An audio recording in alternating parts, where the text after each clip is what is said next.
여러분 안녕하세요. 여러분과 함께 지난 시간에 우리가 기업의 합병과 취득이라는 이야기를 갖다 조금 진행을 했습니다만 한 번 더 우리가 어게인하며 조금 복습을 하도록 하죠.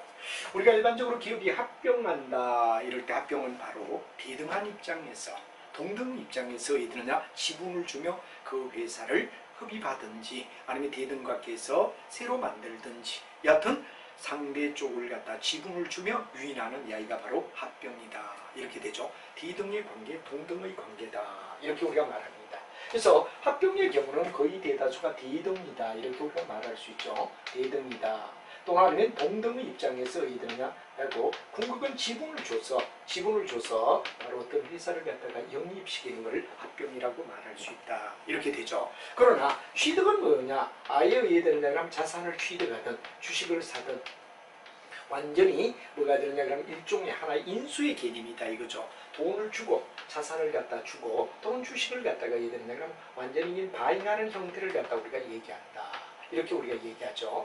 그래서 여러분이 합병과 취득이라고 할 때 합병을 먼저 우리가 얘기해서 여하튼 기업의 규모를 확대하겠다.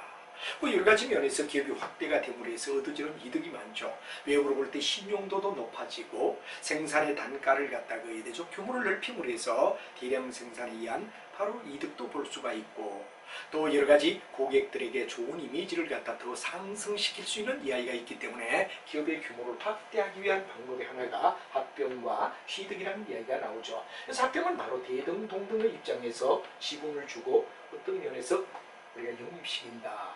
그러나 취득은 바로 바잉이라는 절차에 의하여 자산을 사든지 아니면 주식을 사서 그 회사를 갖다가 바로 인수해주는 입장이 되는 거다 하는 말이 되는데 합병부터 우리가 따져보자 이거죠. 지난 시간에도 얘기를 했습니다만 합병을 할 때 아예 신설합병이다. 그럴 때 신설은 만약에 A와 B라는 두 개가 있다. 이럴 때 두 가지를 갖다 결합해서 바로 큰 C를 갖다 탄생시킨다. 그러면 이건 뭐가 되죠? 바로 신설합병이라는 얘기가 되죠. 그래서 옛날에 있던 올드 A와 올드 B를 갖다가 결합해서 뉴 C를 갖다가 만든다는 개념이 된 게 뭐냐? 신설합병이다. 이렇게 우리가 말할 수 있겠죠. 반면에 우리가 흡수합병이다. 이럴 때는 뭐가 되냐? A가 있는데 B가 큰 규모로 있을 때 어떻게 되느냐 그러면 아예 B 속에 A를 갖다 영입시켜서 A와 B를 갖다 같이 만들어 버린다 하는 이야기가 될 때 흡수합병이 된다는 얘기가 되겠죠. 그래서 우리가 봤을 때 여기에 B라는 거대한 기업이 있을 때 A 작은 소규모를 갖다가 영입해서 아예 얘들은 지분을 주고 10% 20% 주고 아예 자기들이 끌어이어 버린다 할 때를 흡수합병이라고 말할 수 있다. 그래서 신설은 아예 새롭게 하나의 우리가 봤을 때 만들어가는 거고 흡수는 아예 기존 있는 데서 왜 됩니까? 영입을 시키는 걸 갖다 우리가 얘기할 수 있다 하는 이야기로 두 가지를 얘기할 수가 있죠. 그래서 이제 우리가 모두가 소멸하고 새로운 거 되느냐 아니면 한 기업은 법률적으로 존속되면서 다른 기업을 흡수합병하느냐 여기에 따라 우리가 나타난다는 얘기가 돼서 신설은 모두가 소멸한다. 새로운 하나 여기에 밑줄을 그어주면 되고 그 다음에 흡수합병은 한 기업이 법률적으로 존속하며 기업을 어떠냐 다른 인수되는 기업을 소멸하는 경우 그래 하나는 존재하고 하나는 소멸해서 큰 쪽으로 들어간다 그럴 때를 흡수합병이라고 부를 수 있다 하는 말이 되죠. 그 다음에 이제 우리가 봤을 때 경제적으로 구분하는 입장 아까는 법률적이다 이렇게 된다면 경제적으로는 어떤 입장이냐를 우리가 한번 따져보자 이겁니다. 맨 먼저 수평이다 하는 말이 나오죠. 수평은 뭐가 되느냐 그러면 같은 업종끼리 예를 들어 같은 업종끼리 어떻게 되느냐 그러면 만약에 같은 업종끼리 흡수합병한다. 그래서 여기서 가장 중요한 같은 업종끼리라는 얘기가 대등 수평의 관계를 얘기하는 거죠. 반면에 수직이다 그럴 때 수직은 바로 뭐가 되느냐 그러면 바로 생산과 판매 과정이다. 이렇게 여러분이 보면 좋죠. 생산은 어떤 협체가 하고 그걸 판매를 누가 맡아준다. 그럼 이건 뭐냐? 생산과 판매 두 가지가 연계되어 있을 때 이거는 수직적이라고 얘기할 수 있죠. 예를 들어 생산 쪽이 더 강할 수도 있고 판매 쪽이 더 강할 수도 있습니다. 요즘은 마케팅 활동 우리가 배울 때 여러분들 혹시 아는지 모르지만 요즘은 누가 판매자가 유통 구조가 이 되느냐 그러면 예를 들어서 우리 생활의 속에서 보면 뭐 많이 그런 이야기가 있죠. 예를 들어서 우리가 봤을 때 뭐 큰 업체들이 예를 들면 뭐 물건 생산해서 대주면 그걸 가지고 얘들은 유통에서 전부 다 큰 힘을 가져서 유통의 경로에 바로 이 경로의 주도자가 어디 되느냐, 옛날은 물건을 만드는 쪽이었지만 요즘 판매하는 쪽이다. 그럴 정도로 굉장히 우리가 판매 쪽이 강화가 되었죠. 이럴 때 생산이 주가 되고 판매가 종이 될 수도 있고, 판매가 주가 되고 생산이 종이 되는 이런 관계가 될 때 수직적 합병이라고 우리가 불러줄 수 있고, 수직이란 말은 계급이 있다는 얘기가 되고, 수평은 대등 입장에서 만난다. 이렇게 우리가 봐주면 되죠. 그 다음에 다각이다. 다각이다 그럴 때 우리는 이거는 뭐냐, 상호 관련성이 없어도 각도를 다양하게 넓히겠다. 이제 다각은 뭐가 되냐, 그럼 바로 우리가 봤을 때 냉정하게 따지면 무관기업. 아무런 관계가 없는 기업끼리라도 예를 들냐, 그러면 각도를 넓혀 나가겠다 이거죠. 예를 들어 뭐 여러 가지 각도를 예를 들냐 다각화시킨다. 예를 들어 만약에 우리가 건축이다. 또 아니면 뭐가 되냐, 그러면 일반적으로 뭐가 되냐, 그러면 뭐 무역이다. 뭐 이렇게 범위를 갖다가 넓히며 다양하게 넓혀 나가는 걸 갖다 우리는 다각적 합병이라고 말할 수도 있다 하는 이야기에서, 여기는 경제적 분석에서 같은 업종끼리냐 아니면 생산과 판매처럼 다른 업종에서 주종을 이룰 때 이게 주가 되고 이게 종이 될 수도 있고, 이게 주가 되고 이게 종이 될 수도 있다. 뭐 근데 요즘은 판매 유통이 어디에 되느냐, 더 큰 파워를 가진다. 이런 말을 우리가 할 수가 있죠. 홈플러스라든가 홈플러스 같은 데 어디에 되죠? 즉 판매의 주도권을 가지고 있죠. 생산자들은 바로 우리가 잘 아는 홈플러스는 이름을 대주며 물건을 갖다 하는 거, 뭐 이런 유통업체 큼직큼직한 게 많이 있죠. 그럴 경우가 있고, 다각은 각도, 여러 가지 문제에서 서로가 연관이 없더라도 각도를 넓히는 쪽에 우리가 가겠다 하는 이야기가 다각화를 이루는 하나의 합병을 얘기한다라고 여러분이 한번 복습할 수가 있죠. 자, 이렇게 해서 우리가 복습을 간단하게 그래도 한 번 더 이야기를 해주고, 다음은 인수라는 입장으로 가보죠. 취득이다 그런 이야기, 즉 한마디로 말해서 일종의 하나의 뭐가 되느냐, 그 기업의 인수라는 이야기로 우리가 넘어가 주자 그런 얘기가 되죠. 그래서 일종의 지배권을 갖다가 어디 되느냐 하면 바로 돈 주고 산다. 이럴 때 우리는 일종의 뭐가 되죠? 인수를 했다. 이런 얘기가 되겠죠.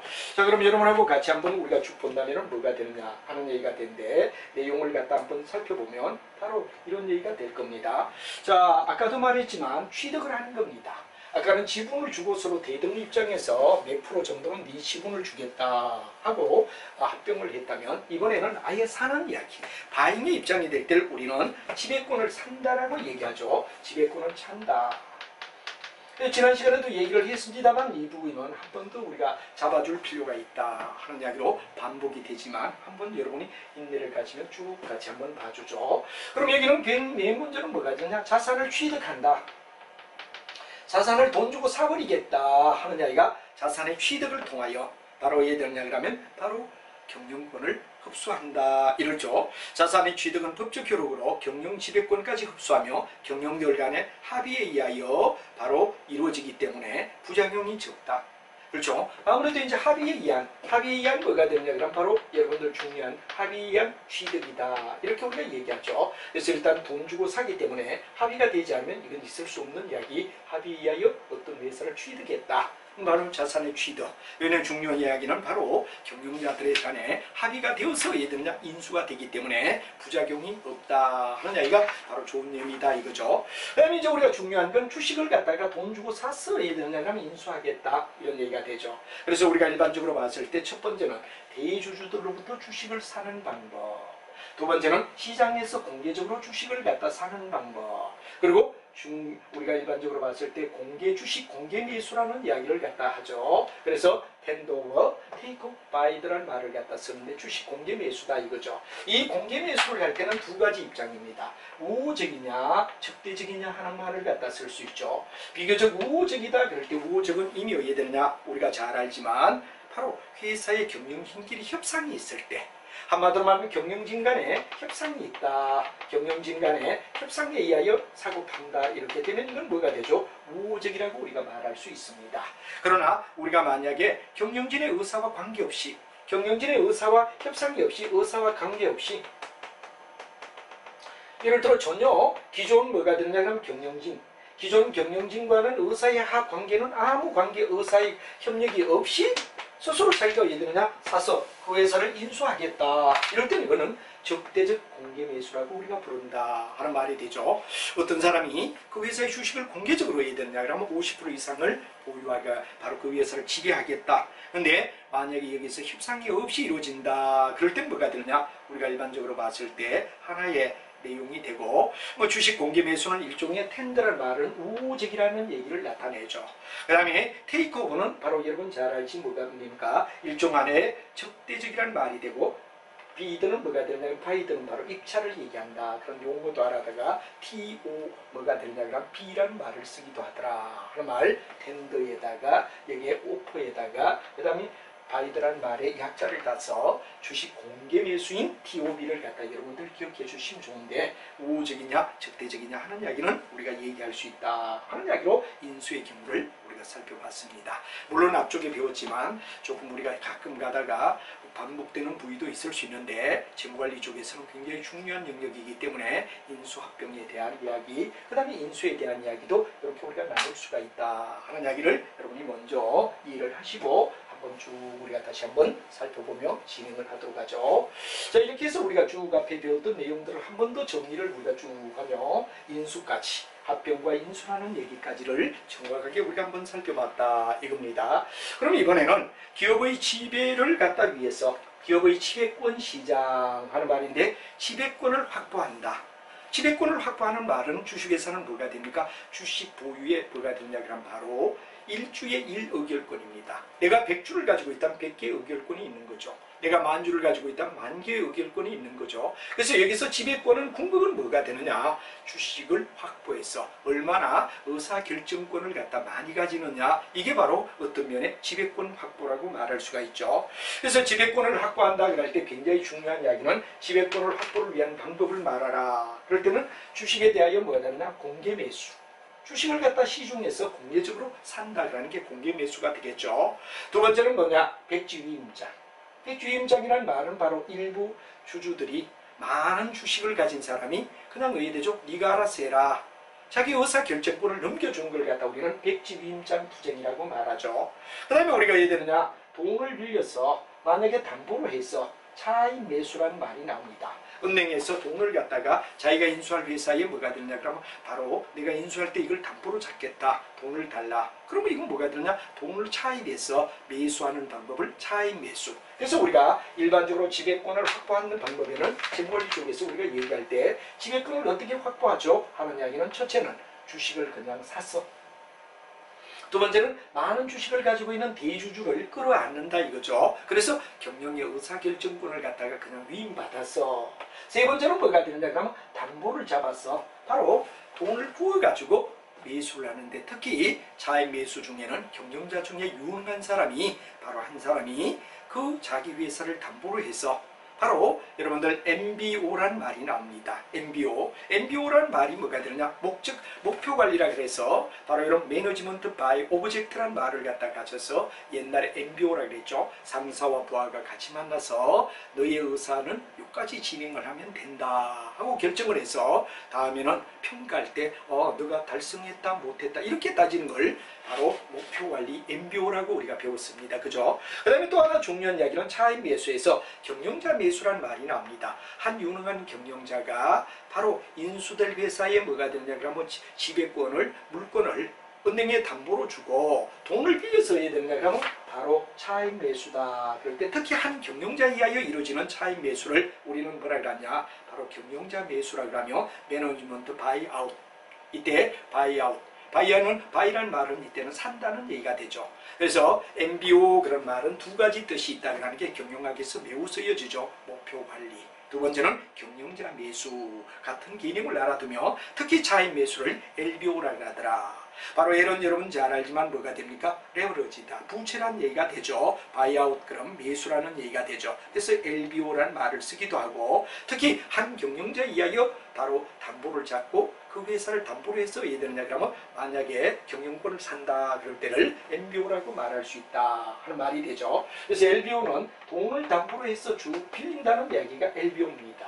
레버러지라는 부채죠. 바이아웃 그럼 매수라는 얘기가 되죠. 그래서 돈을 갖다가 빌려서 매수한다. LBO가 되고 LBO 속에 뭐가 된다. 그럼 NBO가 있다. 이런 얘기가 됩니다. NBO는 바로 여러분 잘 알지만 한 경영자에 의하여 매니지먼트 바이아웃 그래서 한 유능한 경영자가 자의발라는 매수를 갖다가 어떤 회사 넘어가는 회사를 담보로 해서 돈을 부어가지고 이들냐 매수하는 걸 NBO라고 얘기하며 경영자 뭐가 되냐 매수라고도 말한다 한 말을 알아두면 되겠다 이거죠. 그래서 이제 지배권을 확보하는 데는 아예 시장에 공개적으로 안에 대주주에게 백지장을 받아서 세 번째는 담보를 쳐서 LBO로 LBO 속에는 NBO가 있다 하는 이야기를 우리가 정리를 깔끔하게 해주면 좋겠다 하는 이야기를 여러분에게 설명을 드리겠습니다.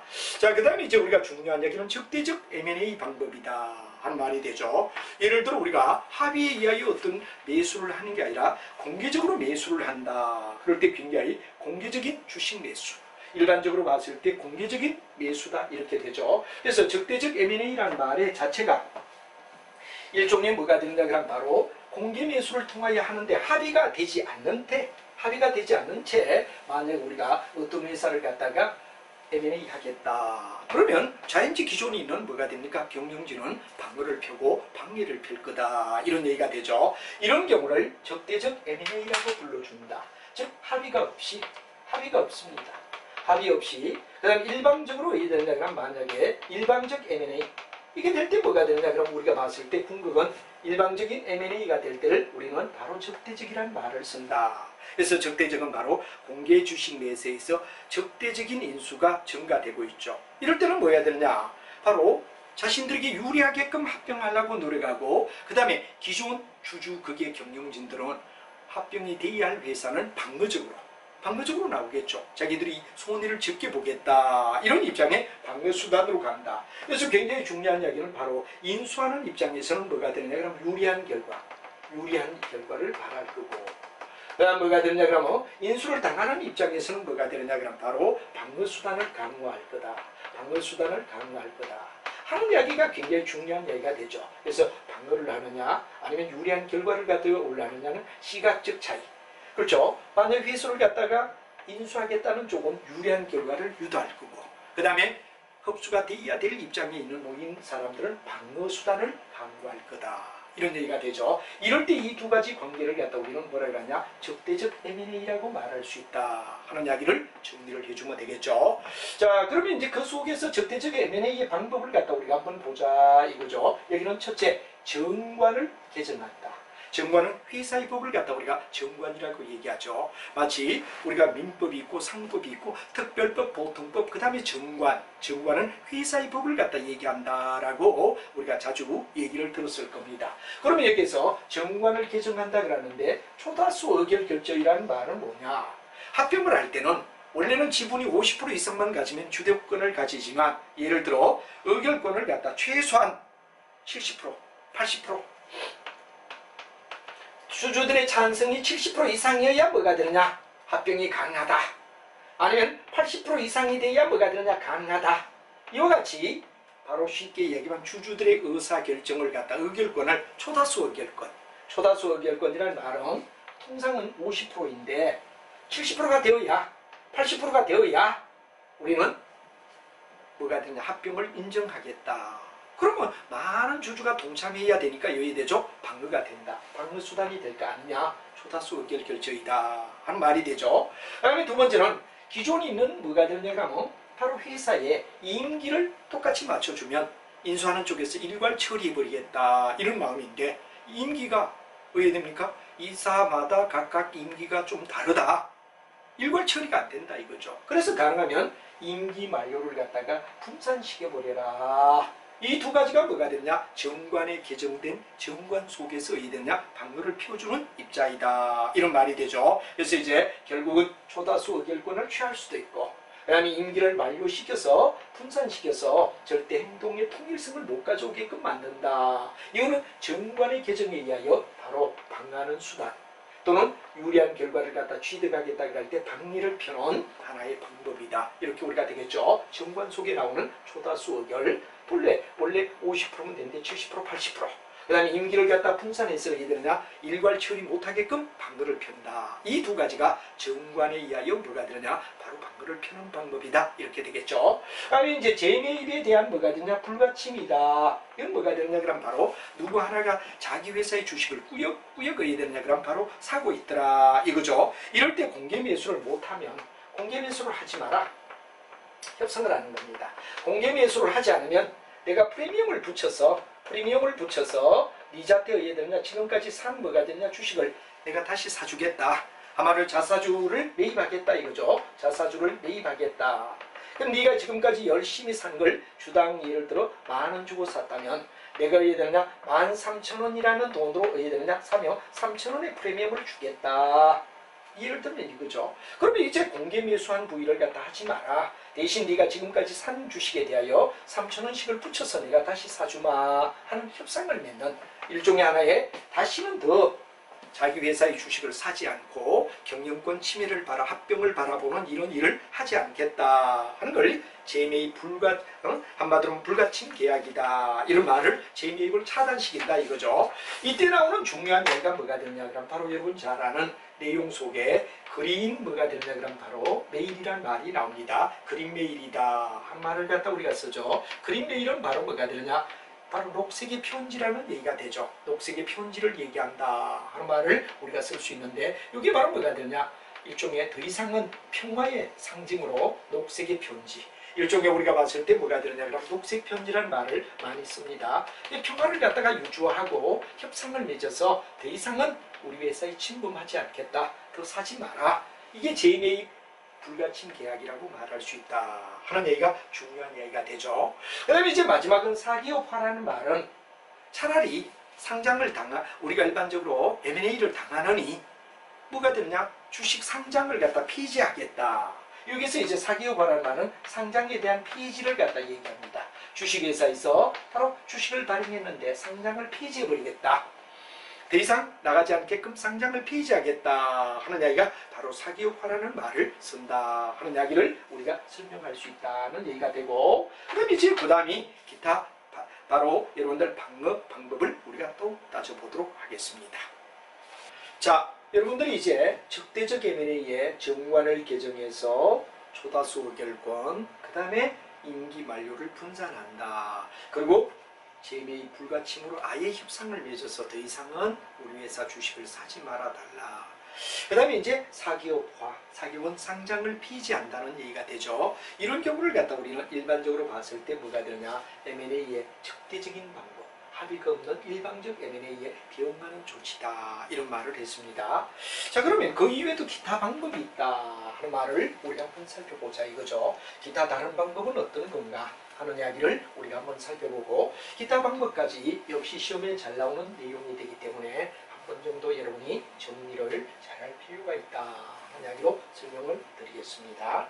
자 이렇게 해서 우리가 일반적으로 봤을 때 만약에 예를 들어 기타 방법을 우리는 살펴보자 이거죠. 맨 먼저 뭐가 되냐 황금의 낙하산이다 하는 말이 나옵니다. 이는 외부인에게 인수되어 경영을 교체될 경우에는 퇴직하는 황금의 낙하산은 바로 뭐가 되냐 낙하산은 낙하지만 황금을 취한 일종의 뭐가 되죠? 소위 뭐가 되느냐 그럼 퇴직되는 이사진 이 퇴직되는 이사진에게 이 퇴직되는 CEO에게 바로 뭐가 되느냐 그러면 그에게 퇴직금을 보장한다. 그에게 퇴직금을 보장하라. 그럼 우리가 봤을 때 퇴직금을 너무 많이 줘야 된다는 조건이면 어떻습니까? 인수하는데 직접적은 아니지만 간접적이지만 어떻게 됩니까? 부담이 되는 거죠. 그에게 퇴직금을 줘라. 이렇게 우리가 뭐가 되느냐 그럼 만약에 조건이 돼 있다. 그럼 낙하산을 타니까 뭐가 됩니까? 떨어지긴 떨어지지만 황금을 가지고 알고 한마디로 말하면 퇴직은 하되 그에게 뭐가 되느냐 퇴직금을 받는다. 그리고 경영진의 그 보상을 갖다 받고 회사를 빠져나가는 걸 비유한 말이 황금의 낙하산이다. 이런 말을 쓰는 거죠. 그래서 이제 퇴직 CEO들에게 바로 뭐가 되느냐 그에게 뭐가 되느냐 퇴직금을 줘서 내보내게 하자. 이 황금 낙하산이라는 말이 되는데 이것도 일종의 뭐가 되죠? M&A를 갖다가 간접적으로나마 간접적으로나 방어하는 입장이 아닌가 하는 이야기를 설명할 수 있죠. 그 다음에 핵심 자산의 매각이다 그럴 때는 인수할 회사의 자산 중에 가장 중요한 걸 갖다 빼가 팔아버리겠다. 그리고 뭐가 되느냐 그러면 일종의 하나의 뭐가 되느냐 그러면 바로 회사의 자산 중에 가장 중요한 부분을 처분하겠다. 가장 중요 부분. 자산 중에 회사가 가지고 있는 자산 속에서 자산을 A라고 하죠. 가장 중요한 부위의 부분을 갖다가 뭐가 되느냐 그러면 바로 우리가 봤을 때 하나의 바로 처분을 해버리겠다. 그럼 남는 껍질만 남으면 누가 사본들 의미가 뭐가 있겠느냐. 그래서 핵심 자산에 대하여 매각 처분시켜버려도 되게끔 만들어 놓는다. 이거 뭐가 되죠? M&A를 받는 하나의 방법이다. 이런 얘기가 되죠. 그다음에 이제 독소의 조항이란 말이 나옵니다. 독소의 조항은 바로 인수할 경우 매우 불리한 결과를 갖다 가져오기 위하여 회사의 내규나 규정에 아예 예를 들면 그러면 M&A를 하지 못하게끔 M&A를 하면 M&A를 한다 그럴 땐 뭐가 되느냐 이런 경우가 일어날 때는 뭐가 되느냐 그러면 굉장히 뭐가 됩니까? 인수인이 불리하게끔 인수자가 불리하게끔 M&A에 뭐가 되느냐 그럼 바로 한다 그러면 인수자가 굉장히 불리한 입장이 되게끔 조치를 취해 놓는 걸 갖다 그래야 뭐라 그러냐 내규나 규정에서 합병을 하게 되면 굉장히 불리하게끔 만들겠다. 독소조항이라고 말하죠. 그래서 우리가 독을 갖다가 담아놨다 이런 얘기가 되죠. 그다음에 이제 여러분 많이 듣는 이야기 백기사 자기들을 도와줄 백기사 한마디로 말하면 M&A 우호적 M&A를 갖다 얘기합니다. 우호적인 입장에 M&A를 해줄 사람을 갖다가 우리가 구한다. 그리 백기사라는 말을 갖다가 우리가 쓰는 거죠. 그래서 요 네 가지는 기타 방법에서 M&A를 당하는데 M&A를 갖다가 어디 되느냐 그러면 바로 일종의 뭐가 되죠? 방어를 해줄 수 있는 기타 방법을 네 가지 말하라. 그럴 땐 바로 황금의 낙하산이다. 자기들이 가장 중요한 자산을 처분해버린다. 그러니까 뭐냐 그러면 그 핵심을 빼버리고 그야말로 왜 되죠? 그 껍질만 합병하는 결과가 유도되게끔 한다고 하면 누가 그 회사를 M&A 하겠느냐 이거지. 두 번째는 핵심 자산, 가장 회사의 주요한 자산을 갖다가 처분시켜버려도 된다는 조건을 달아놓는다. 그러면 역시 핵심 자산이 없으니까 회사를 인수해봐야 별 득이 안 된다는 얘기가 되겠죠. 그럼 독소조항, 아예 내규나 또는 뭐가 되느냐 그럼 규정에서 M&A를 할 때 인수자가 매우 불리하게끔 만들어 놓은 법안을 미리 어디에 되느냐 정관에 담아놓는다.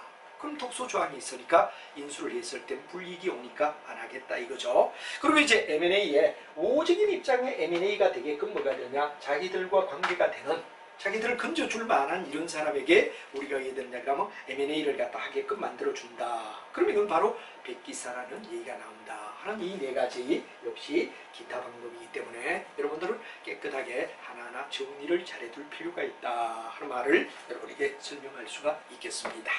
자, 그러면 이제 그 다음 이야기는 M&A를 갖다 평가를 해보자 이거죠. M&A를 했을 때 바로 우리가 어떤 결과 때문에 M&A가 좋으냐를 갖다 우리가 한번 살펴보자 이거죠. M&A가 가져오는 바로 자기들에게 덕이 될 수 있는 요인은 뭔가 하는 이야기를 하나하나 우리가 따지면서 정리를 해보자 하는 말이 중요한 이슈가 될 것 같습니다. M&A를 통하여 만약에 얻어지는 어떤 결과가 어떤가 하는 이야기를 여러분하고 한번 살펴보자 이겁니다. 자, 맨 먼저 뭐가 되느냐 시너지 효과라는 말이 나오죠.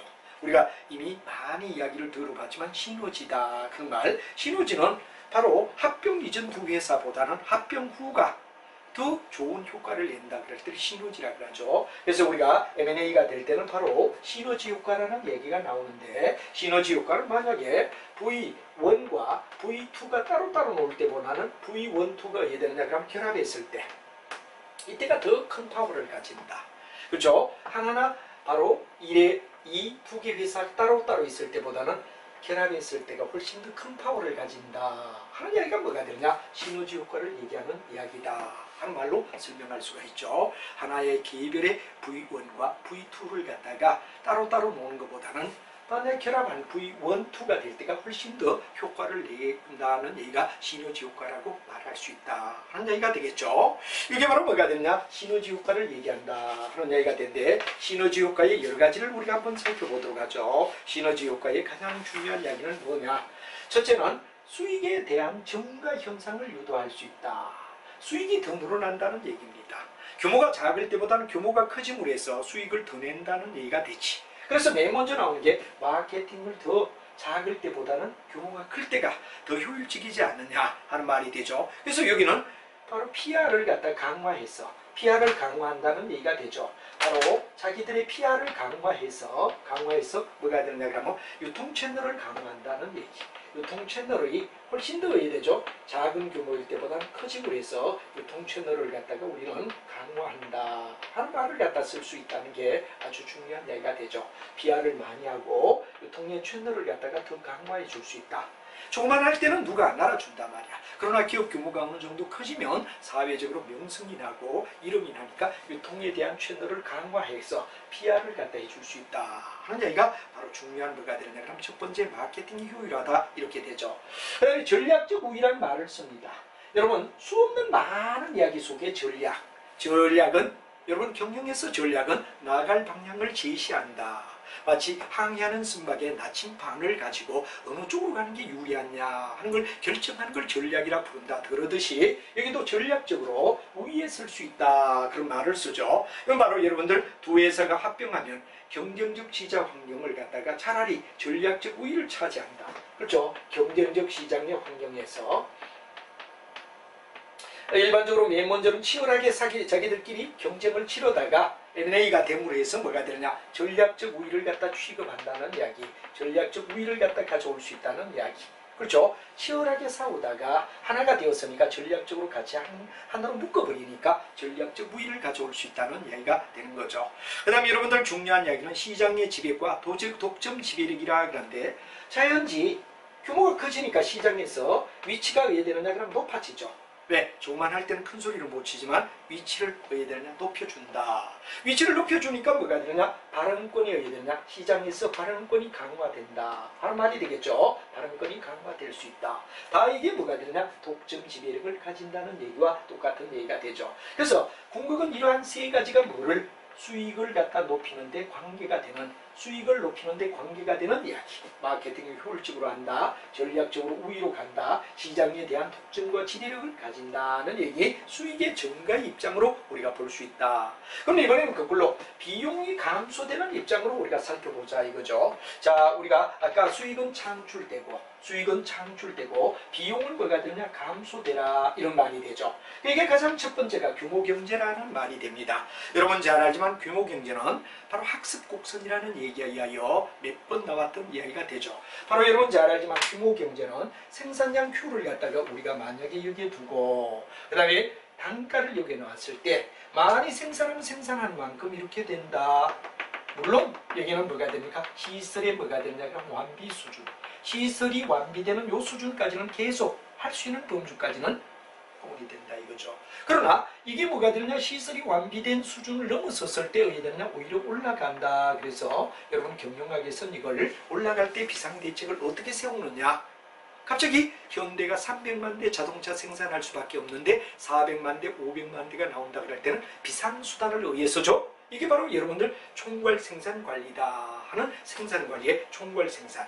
바로 비상사태에 어떻게 대비하느냐 하는 이야기를 얘기하는 게 그게 총괄생산관리라는 말을 갖다 쓰죠. 총괄생산관리다. 요걸 비상사태를 갖다 우리가 얘기하는 요점을 갖다 얘기한다라고 얘기하죠. 그렇듯이 요까지는 항상 수량이 커지면 바로 뭐가 되느냐 그러면 커지는 만큼 단가가 낮아진다. 요걸 갖다 경험곡선이라고 얘기를 하죠. 바로 단가는 낮아진다 하는 게 경험곡선. 만약에 정관리를 한 바퀴 뛸 때는 6개월이 걸리지만 두 바퀴, 세 바퀴 가면 어디 되죠? 반복하는데 바로 학습에서 어떠죠? 공부가 빨라진다. 이건 교육학이고 대량 생산하면 단가가 낮아져. 이건 뭐가 됩니까? 바로 우리가 잘 알고 있는 생산관리 쪽의 이야기가 되고 그 다음에 판매 쪽 마케팅 쪽으로 볼 때는 삼성의 물건을 사보고 좋은 경험을 가지면 다음 삼성 물건 살 때는 선택하는 시간이 줄어든다. 이게 바로 학습곡선이 얘기하는 세 가지 분야를 얘기하는데 정관리 쪽에서는 바로 생산하면 단가가 낮아지니까 우리가 봤을 때 규모경제 효과로서 규모가 커지면 훨씬 더 어떻게 되느냐 단가가 낮아지지 않느냐 하는 이야기를 얘기하죠. 그 다음에 자본에 대한 상호 보완이다 그럴 때는 혼자 있을 때보다는 예를 들어 효율적으로 새로운 또 어떻게 되느냐 그럼 요소의 취득을 비용의 절약을 이래서 자원을 혼자 활용하는 것보다는 둘이서 같이 효과적으로 활용함으로써 효과적 활용이라는 말이 나오죠. 효과적 활용을 한다. 그럼 아무래도 효과적 활용을 하기 때문에 일어나는 뭐가 되느냐 그러면 내용은 비용의 절약을 가져올 수 있다. 비용의 절약을 가져올 수 있다. 그래서 규모가 작을 때보다는 규모가 커짐으로 해서 더 효과적으로 활용을 하고 거기에 대한 비용을 갖다 절약할 수 있다라는 이야기가 뭐가 되느냐? 바로 자원의 상호 보완적 이야기다 하는 이야기가 되겠죠.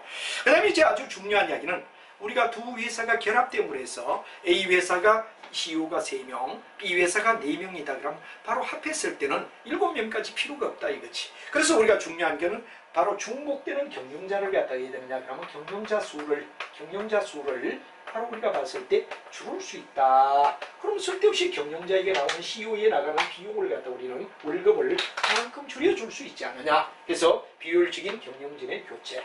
중복되는 경영자는 어디 되느냐? B버리자. 요런 사람만 남겨놓고 다른 사람은 내보내자 하는 이야기가 바로 비용의 감소에 대한 부위라고 우리가 말할 수 있다 하는 얘기가 되겠죠. 그래서 다시 한번 얘기하면 대량 생산에 따른 규모 경제.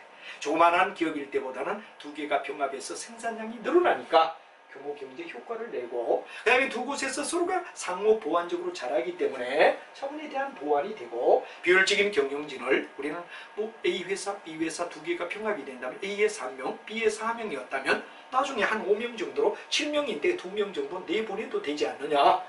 쓸데없는 CEO의 뭐가 되죠? 바로 경영자 수를 우리는 줄여줘서 바로 결국은 뭐가 됐냐? 비용을 절감할 수 있다 하는 이야기가 M&A 효과라는 얘기로 설명할 수 있다는 얘기가 되겠죠. 그래서 하나는 수익을 증가하고 하나는 비용을 감소한다는 이야기. 이런 이야기가 바로 시너지 효과. 하나일 때보다는 여러 개, 2개 이상이 모여가지고 효과를 내는 시너지 효과를 준다 하는 이야기를 설명하는 내용이었다라고 얘기하죠. 그래서 바로 우리가 일반적으로 잘된 M&A의 경우는 차라리 어디 되느냐? 혼자 있을 때보다는 혹시 뭐냐 그러면 M&A를 잘 취해주는 것이 더 효과적이고 수익은 늘리고 비용을 절감할 수 있지 않느냐 하는 이야기를 우리가 얘기하며 이제 여러 가지 각도에서 우리가 살펴봤습니다. 그러면 이제 세 번째는 바로 기업의 규모가 커짐으로 해서 또 하나 이야기는 세금의 절세.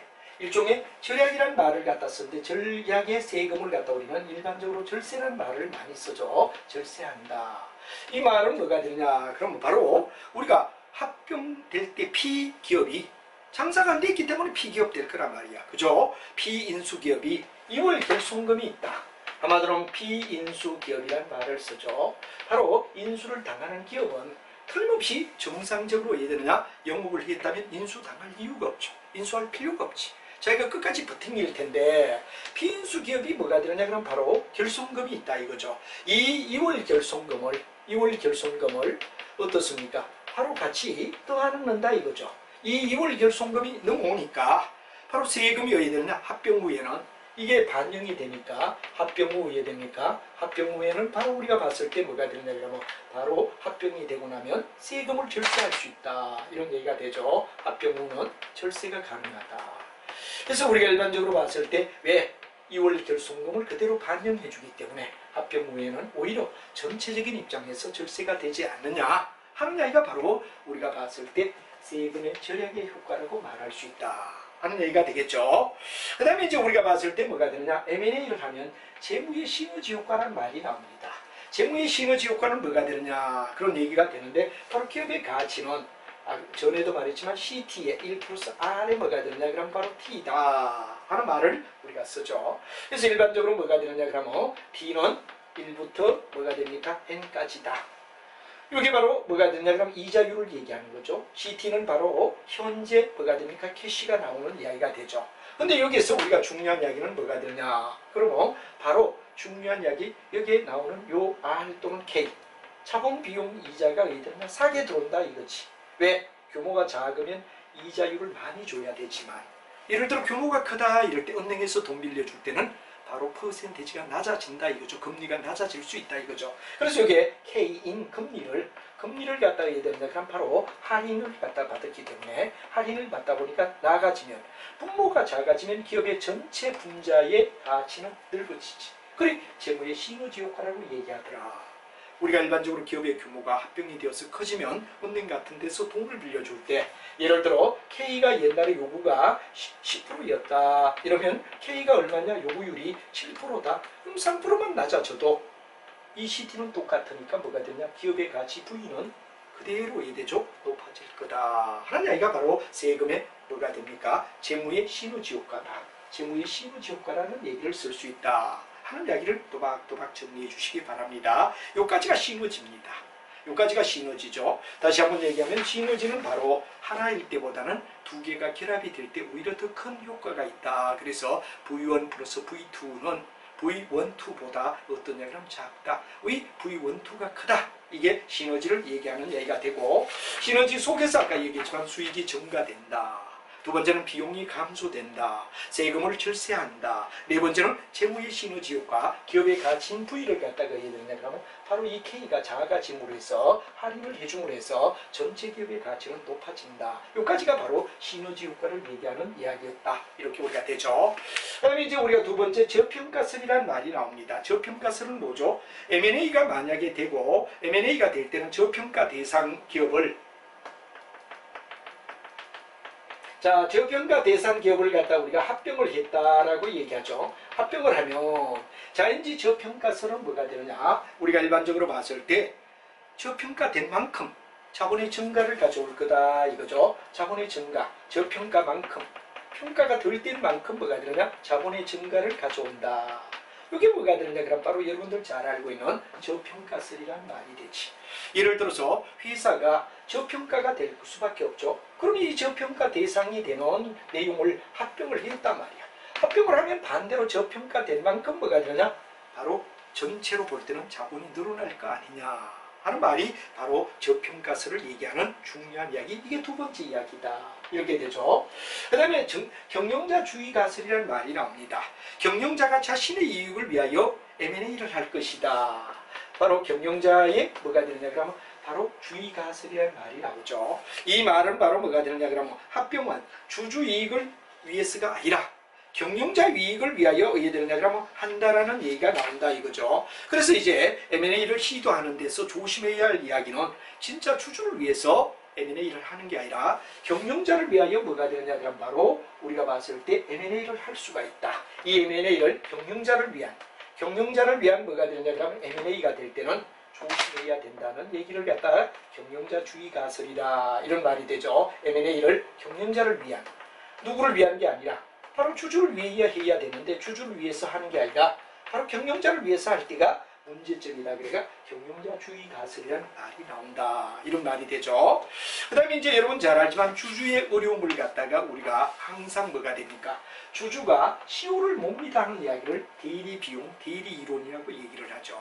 그래서 우리가 일반적으로 주주가 있다면 주주가 시효를 갖다가 못 미다 하고 거기에 따른 비용을 갖다 우리는 마치 대리비용이라고 불러주듯이 우리 여기에서 뭐가 되냐? 대리에 따른 어떤 비용을 갖다가 대리를 갖다가 해야 되느냐 그럼 바로 일종의 하나의 경영자주가 바로 경영자 우리가 봤을 때 내용이 시효를 갖다가 해야 되느냐 견제한단 말이야. 그래서 우리가 비교적 여기서 시효는 경영자 수를 아까 제가 그랬죠. 합병이 되면 경영자 수가 준다 그랬죠. 그럼 여기는 대리 비용이 어디에 되느냐 그러면 아무래도 바로 우리가 줄 수 있지 않느냐 하는 이야기가 대리이론이다 하는 말을 쓰며 바로 M&A를 함으로 해서 경영자 수를 중복되는 경영자를 줄일 수 있다. 그러면 이게 효율적으로 바로 일종의 뭐가 되면 주주가 지불하게 될 대리 비용을 그만큼 낮춰줄 수 있다 하는 이야기까지가 우리가 봤을 때 바로 합병을 했을 때 일어날 수 있는 전체적인 내용으로서 이제 쭉 우리가 다시 한번 체크를 한다면 이런 얘기가 되죠. M&A가 될 때는 수익이 증대된다. 비용은 감소된다. 그 다음에 우리가 봤을 때 뭐가 되느냐 그러면 이제 중요한 이야기가 바로 세금을 절약한다. 그 다음 재무의 시너지 효과를 낼 수가 있다. 이까지가 다 바로 여러분 네 번째까지가 시너지라고 얘기하죠. 그럼 저평가가 되어서 우리가 인수했으니까 저평가된 만큼 자본을 갖다가 늘리는 거 아니냐. 그 다음에 경영자가 뭐가 되느냐 그러면 바로 자기를 위한 경영자를 위한 뭐냐 M&A를 할 수 있다는데 조심하라. 그리고 이제 경영을 함으로 해서 경영자 수를 줄여주는 것은 주주의 대리 비용을 줄여주는 것 같다 하는 효과에서 바로 설명을 하고 있음을 여러분 알고 노트 정리 꼼꼼하게 해주시면 하나하나 여러분 읽으며 정리 잘 해주시기 바랍니다. 오늘은 몇 가지 이야기를 하죠. 여러분 매우 수고했습니다.